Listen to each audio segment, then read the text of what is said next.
I'm Dr. Benjamin Spock. I flew down to Washington this morning to do a small job for Senator Kennedy's campaign and have made a call at the Kennedys.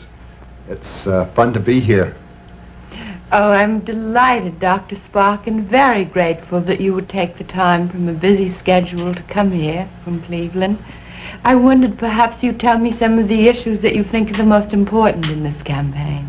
The one that has me most steamed up is federal aid to education, because I think in the present state of our country, both in terms of its ability to pay for things and its need for educated people, that this is one of the jobs that we ought to get started on.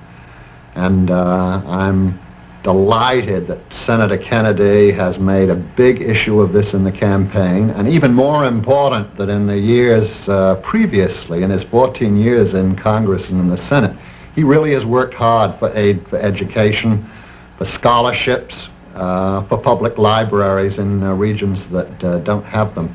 He's really worked at these. I know it's such a long and often hopeless fight. I hope it will accomplish something. There seems to be such a shortage of schools and of teachers.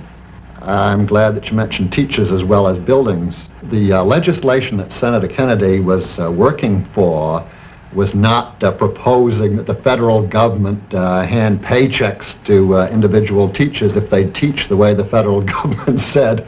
The bill proposed giving money, federal money, to the states for the states to distribute for both buildings and for teachers' salaries.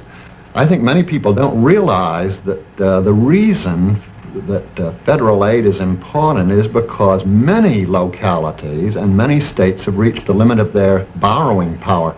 And if the bill were passed, do you think it could help very quickly there?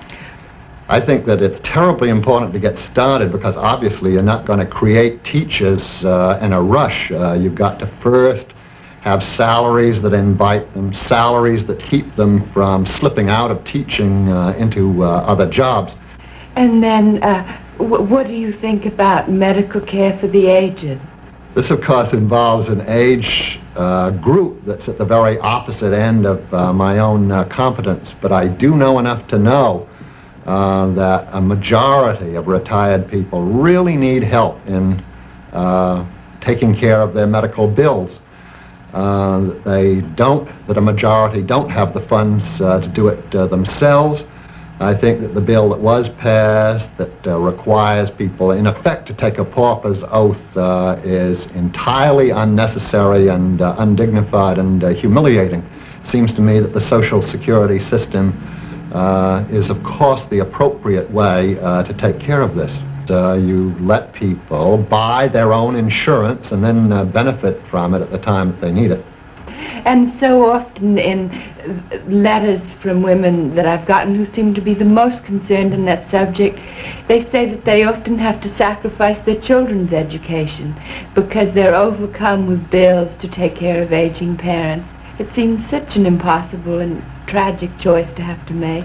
Yeah, I think it's unfair for young people to have to contribute a disproportionate amount for the support of retired parents of theirs, and I think it's also very unfortunate for retired people to feel that they have to depend on their own children.